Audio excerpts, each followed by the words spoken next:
Welcome back to my YouTube channel guys. ഇന്നിൻ്റെ ഒരു special video ആണ്. ഇത് video come from my home. എന്താണെന്ന് വെച്ചാൽ ഞങ്ങൾ പുതിയൊരു വീട് വെച്ച സമയം തൊട്ടല്ല, അതിന് മുമ്പ് തൊട്ട് തന്നെ എൻ്റെയും എൻ്റെ സിസ്റ്ററിൻ്റെയും ഒരു ആഗ്രഹമായിരുന്നു. വീട്ടിൽ ഒരു പൂവിൻ്റെ ചെടി പോലും പ്ലാന്റ് പോലും വെക്കാൻ പാടില്ല, എല്ലാ ചെടികളായിരിക്കണം, ഗ്രീൻ ആയിരിക്കണം എന്നുള്ളത് ഭയങ്കര ആഗ്രഹമായിരുന്നു എൻ്റെ സിസ്റ്ററിന്. പക്ഷെ മമ്മിയൊന്നും ആ സമയത്ത് ഒരു കമൻറ്റും ഒന്നും പറയുന്നില്ല. അവർ നമ്മൾ പറയുന്നതൊക്കെ കേട്ടോണ്ടിരിക്കുമായിരുന്നു. അപ്പോൾ വീടൊക്കെ വെച്ച് കഴിഞ്ഞിട്ട് ഞാനും സൗദിയിലോട്ട് തിരിച്ചു വന്ന് എൻ്റെ പെങ്ങളെ കല്യാണം കഴിഞ്ഞ് അവളവിടെ ഹസ്ബൻഡ് വീട്ടിലോട്ട് പോയി. അത് മമ്മിക്കൊരു ഭയങ്കര ഒരു ക്ലിക്കായിരുന്നു കേട്ടോ. ഇനിയിപ്പോൾ എൻ്റെ സ്വർഗമാണല്ലോ, എനിക്ക് എന്തുകൊണ്ടും ചെയ്യാമല്ലോ, രണ്ടുപേരും ഇല്ലല്ലോ. അങ്ങനെ എന്ത് ചെയ്യുന്നറിയോ, മമ്മി ഒരു ഭയങ്കര ബൊഗെയിൻവില്ലയുടെ ഒരു ഫാനാണ്, ഭയങ്കര ബൊഗെയിൻവില്ല ഫാനാണ്. അങ്ങനെ മമ്മി സ്ലോലി ബൊഗെയിൻവില്ലയുടെ കളക്ഷൻസ് കളക്ട് ചെയ്യാൻ തുടങ്ങി. എവിടെ പോയാലും ഇതിനൊക്കെ ഞങ്ങൾ കൂട്ടി നിൽക്കുന്ന മാമനാണ് കേട്ടോ. മാമൻ എവിടെ പോലും എവിടെയെങ്കിലും ഒരു വെറൈറ്റി കളർ കണ്ടു കഴിഞ്ഞാൽ ഉടനെ അതിൻ്റെ ഒരു തണ്ടൊടിച്ചുകൊണ്ട് മമ്മിക്ക് കൊടുക്കും. മമ്മി എന്ത് ചെയ്യാൻ തുടങ്ങിയെന്നറിയോ, മമ്മി പതുക്കെ എങ്ങനെ അത് ഇങ്ങനെ പ്ലാന്റ് ചെയ്യണം, എങ്ങനെ അതിനെ കൾട്ടിവേറ്റ് ചെയ്യണം എന്നൊക്കെ യൂട്യൂബിലൊക്കെ കയറി നോക്കാനും ഒക്കെ തുടങ്ങി. അപ്പോൾ അതിനുള്ള സൊല്യൂഷൻസ് ഒക്കെ പല രീതിയിൽ കണ്ടുപിടിക്കാൻ തുടങ്ങി. അങ്ങനെ സ്റ്റാർട്ട് ചെയ്ത സമയത്ത് ഭയങ്കര വിയേർഡായിരുന്നു കാണിക്കുന്നതെല്ലാം. ചെറിയൊരു കമ്പൗണ്ട് വെക്കുക, അതിനെ കവർ വെച്ച് മൂടി വെക്കുക, അങ്ങനെ പല കാര്യങ്ങൾ, എന്തൊക്കെയൊക്കെയോ ബക്കറ്റ് വെച്ച് മൂടി വെക്കുക, വീടായിട്ടുള്ള കുറേ കാര്യങ്ങൾ, ഞങ്ങൾക്കൊന്നും ഡൈജസ്റ്റ് ആവാത്ത കുറേ കാര്യങ്ങളൊക്കെ മമ്മി ചെയ്യുന്നുണ്ട്. അപ്പോൾ ഞങ്ങൾ മമ്മിയെ കളിയാക്കും. അപ്പം ഞാൻ ഇന്ന് വിളിക്കുമ്പം പെങ്ങൾ പറയും, അങ്ങനെയാണ് മമ്മി ഇങ്ങനെ ചെയ്യുന്നുണ്ട്, പ്രാന്ത, മഴയത്തും വെയിലത്തും കിടന്ന് ഭയങ്കര ഓട്ടവും. അവിടെ വൈകിട്ട് ജോലി കഴിഞ്ഞ് വരുമ്പോൾ തന്നെ റോഡിൽ നിന്ന് ഒരു ചട്ടിയും കൊണ്ട് വരുന്നത്. എപ്പോൾ നോക്കിയാലും ചെടി പ്രാന്ത് പിടിച്ച് ഓടി നടക്കുക. എപ്പോഴും കളിയാക്കും ചിരിയും മാത്രമേ ഉള്ളായിരുന്നു. അപ്പം ഞാൻ എപ്പോഴും മമ്മിയെ സപ്പോർട്ട് ചെയ്യും. എന്താണെന്ന് വെച്ചാൽ മമ്മിയുടെ ഒരു സമാധാനം സന്തോഷം കണ്ടുപിടിക്കുന്ന ആ ഒരു റൂട്ടിലൂടെ. അപ്പോൾ എനിക്കറിയാം ഒന്നും നടക്കാൻ പോകത്തില്ല. നമ്മൾ ഈ പുറത്തൊക്കെ പോകുന്ന സമയത്ത്, ഈ നേഴ്സറിയൊക്കെ പോകുന്ന സമയത്ത് ബൊഗെയിൻവില്ല ചെറിയ ചെടിയിൽ വലിയ പൂക്കളൊക്കെ ഉണ്ടാക്കി നിൽക്കത്തില്ല, ഇഷ്ടക്കണക്കിന് പൂക്കളൊക്കെ. അങ്ങനെയൊന്നും നമ്മുടെ വീട്ടിലൊന്നും ഉണ്ടാവത്തില്ലെന്ന് നമ്മൾ വിചാരിച്ച് വെച്ചേക്കുന്നത്. അപ്പം മമ്മിക്കും അങ്ങനെയൊന്നും ഉറപ്പൊന്നുമില്ല ഉണ്ടാകുമെന്ന്. മമ്മി ട്രൈ ചെയ്ത് തുടങ്ങി എന്നുള്ളത്. എനിക്ക് തീരെയില്ല. പക്ഷെ ഞാൻ മമ്മിയെ സപ്പോർട്ട് ചെയ്യും. അവർ കളിയാക്കുന്നുണ്ടെങ്കിൽ ഞാൻ പറയും, കണ്ടോണം, എൻ്റെ മമ്മി കാണിക്കുന്നുണ്ടോ, ഇനിയൊരു കുറച്ച് നാളോടൊന്ന് വെയിറ്റ് ചെയ്യും, ഒരു 5-6 മാസത്തോടെ വെയിറ്റ് ചെയ്യും, കണ്ടോണം പൂ പിടിക്കുന്നത്. എനിക്കറിയാം എൻ്റെ മനസ്സിലൊക്കെ ആ സമയത്ത് ഒന്നും ഉണ്ടാകാൻ പോകുന്നില്ല, ചുമ്മാ ചിലപ്പോൾ വളരുമായിരിക്കും, അത് പൂവൊന്നും ഉണ്ടാകാൻ പോകുന്നില്ല. എങ്ങനെ വളരാനാണ്? നമ്മൾ നേഴ്സറിലൊക്കെ ഇരിക്കുന്ന തൊട്ട് അത്രയും പൂവൊന്നും എവിടെയെങ്കിലും ഉണ്ടാവും എന്നൊക്കെയാണ് എൻ്റെ ഒരു ഇൻറ്റൻഷൻ. അങ്ങനെ സ്ലോലി സമ്മർ സീസൺ വന്നു. എൻ്റെ പൊന്നളിയ, ഇത്രയുള്ള ചെടിയുടെ കമ്പിൽ നിന്നൊക്കെ ഉണ്ടല്ലോ, എൻ്റെ പൊന്ന്, ഇഷ്ടക്കണക്കിന് പൂവ്, ഇല ഇല്ലാത്ത രീതിയിൽ ബൊഗെയിൻവില്ലയുടെ കളക്ഷൻ തന്നെ, പല വെറൈറ്റി കളക്ഷൻ തന്നെ മമ്മിയുടെ ഉണ്ടെന്നുള്ള. ഓറഞ്ച്, മഞ്ഞ, ഗ്രീനല്ല, പിങ്ക്, പിന്നെ കുറേ വയലറ്റ്, അങ്ങനെ ലാവൻഡർ, അങ്ങനെ കുറേ കളറുണ്ട്. ഓറഞ്ച്, റെഡ്, അങ്ങനെ കുറേ തട്ടുള്ളത്, തട്ടില്ലാത്തത്. എപ്പോൾ വിളിച്ചാലും മമ്മിക്ക് ഇതിൻ്റെ കഥ പറയാനേ ഉള്ളൂ സമയം. അപ്പം ഞാൻ പറയും, മമ്മി പൂവുണ്ടായ സമയത്ത് എനിക്ക് കുറേ വീഡിയോ ഇട്ടുക. മമ്മി സമാധാനിപ്പിക്കാൻ വേണ്ടി പറഞ്ഞു, ഞാൻ യൂട്യൂബിലിടാന്നൊക്കെ പറഞ്ഞു. അപ്പോൾ മമ്മി പറഞ്ഞു, ഞാൻ ഇട്ട് തരാം മോനെ, ഇടണേ, ഞാൻ ഇങ്ങനെ പറയുന്നതൊക്കെ ഇട്ട് തരാം, മോനത് വീഡിയോ ആക്കി ഇടണേ എന്നൊക്കെ പറഞ്ഞു. അപ്പം പറഞ്ഞു, ഇടാൻ കുഴപ്പമൊന്നുമില്ല അങ്ങനെയാന്നൊക്കെ പറഞ്ഞു. അപ്പം നമ്മളൊന്നും ഒരിക്കലും പ്രതീക്ഷിക്കുന്നില്ല ഇങ്ങനെയൊക്കെ സംഭവിക്കാൻ പോകുന്നു, ഇഷ്ടം പോലെ ഉണ്ടാകുന്നു. എൻ്റെ പൊന്നെ, ഈ സമ്മർ സീസൺ സ്റ്റാർട്ട് ചെയ്തപ്പോൾ ഉണ്ടല്ലോ, വീട് മൊത്തം ഒരു പൂക്കൾ, ഒരു രക്ഷയില്ലാത്ത പൂക്കൾ, ചെറിയ കമ്പയെന്ന് വരെയൊക്കെ ഉണ്ടല്ലോ, പൊട്ടി ഇങ്ങനെ പൂ മാത്രമായിട്ട് അങ്ങ് വരുമെന്ന് തോന്നുന്നു. അത്രയും കളക്ഷൻസ് ഓഫ് ഫ്ലവേഴ്സാണ് ഇപ്പോൾ വീട്ടിൽ മൊത്തം. ഞങ്ങളൊക്കെ വിചാരിച്ചു അമ്മയുടെ എഫേർട്ട്, അത്രയും മഴയത്തും വെയിലത്തും ഒന്നും നോക്കാതെ അത്രയും എഫേർട്ട് ഇട്ട് അതിന് വേണ്ടി പരിചരിച്ച് അത് ഇത്രയും വലുതാക്കി. നമ്മൾ വലിയ നേഴ്സറിലൊക്കെ പോകുമ്പം അവിടെ കാണുന്ന കൂട്ട് എന്നുള്ളതാണ് സത്യം. എത്രത്തോളം കളക്ഷൻസ് എന്നറിയോ. അപ്പോൾ അതെൻ്റെ ആ വീഡിയോ മമ്മി വീട്ടിൽ നിന്ന് ഇട്ട് തന്നിട്ടുണ്ട്. അങ്ങനെ കുറേ ഫ്ലവേഴ്സും, പിന്നെ വെറൈറ്റി കൈൻഡ് ഓഫ് ഫ്ലവേഴ്സും, പിന്നെ ബൊഗെയിൻവില്ലയുടെ ഒരു ബിഗ് കളക്ഷൻസും ഒക്കെ ആയിട്ട് ഈ വീഡിയോയിൽ ഞാൻ ജോയിൻ ചെയ്തിട്ടുണ്ട്. എല്ലാവരും കാണണം. ഞാൻ പറയുന്നത് വെച്ചാൽ, നമ്മുടെ അമ്മയ്ക്കൊക്കെ ഇഷ്ടമുള്ള എന്താണെന്ന് വെച്ചാൽ അവരൊക്കെ ചെയ്യാൻ സഹായിക്കുക, അല്ല അവരെ ഹെൽപ്പ് ചെയ്യുക. എന്ന് വെച്ചാൽ അവർ നമുക്ക് വേണ്ടി, നമ്മുടെ അച്ഛനമ്മമാരുടെ ജനറേഷൻ എന്ന് വെച്ചാൽ അവർക്ക് വേണ്ടി നമുക്ക് വേണ്ടി അവരുടെ മക്കൾക്ക് വേണ്ടി സാക്രിഫൈസ് ചെയ്ത ഒരു ജനറേഷനാണ്. നമ്മളൊന്നും ഒരിക്കലും ചെയ്യാൻ പോകുന്ന നമ്മുടെ മക്കൾക്ക് വേണ്ടി സാക്രിഫൈസ് ചെയ്യുന്നു എനിക്ക് തോന്നുന്നു. നമ്മുടെ ഇഷ്ടങ്ങൾക്കാണ് നമ്മൾ പ്രയോറിറ്റി കൊടുക്കുന്നതെന്നാണ് എനിക്ക് ഈ ജനറേഷനിലെ പിള്ളേരെ പറ്റി തോന്നിയിട്ടുള്ളത്. പക്ഷെ നമ്മുടെ അച്ഛനമ്മമാർ ജനറേഷൻ എന്ന് പറയുന്നത് അവർ സ്വന്തം മക്കൾക്ക് വേണ്ടി സാക്രിഫൈസ് ചെയ്തിട്ട് ജനറേഷൻ എന്ന് പറയുന്നത്. അപ്പം ചെറിയ ചെറിയ കാര്യങ്ങൾ അവർ ചെയ്യുന്നുണ്ടെങ്കിലും അത് വിജയിക്കുകയോ ഇല്ലെന്നുള്ള doesn't matter. Just support them and encourage them to look forward and move forward. I think that is very very important. And I'm really respect her for her effort and hard work to make this happen. And what then? അപ്പോൾ ഈ video ഞാൻ post ചെയ്യുക, എൻ്റെ കൂട്ടത്തിൽ join ചെയ്തിട്ടുണ്ട്. അത് കണ്ടിട്ട് ഇഷ്ടപ്പെടണമെങ്കിൽ like, share and subscribe for my mother. And then vote. അപ്പം ഇന്നൊരു എൻ്റെ ഉണ്ടാകത്തില്ല, ഇവിടെ തന്നെയാണ് എൻ്റെ. Just go and watch.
ഇതിനകത്ത് മോശം നമ്മൾ പന്ത്രണ്ട്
അത് നിങ്ങൾ കേൾക്കും.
എങ്ങനെയുണ്ടായിരുന്നു ഗൈസ്? ഇഷ്ടപ്പെട്ടോ? ഞാൻ തന്നൊരു ഹൈപ്പിന് വകയുണ്ടായിരുന്നോ?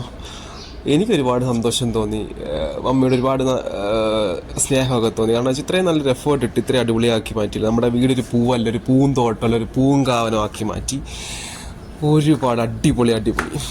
എന്തായാലും നമുക്കൊന്ന് അടുത്തൊരു വീഡിയോയിൽ കാണാം. അതുവരേക്കും ബൈ പറയുന്നു. ബൈ.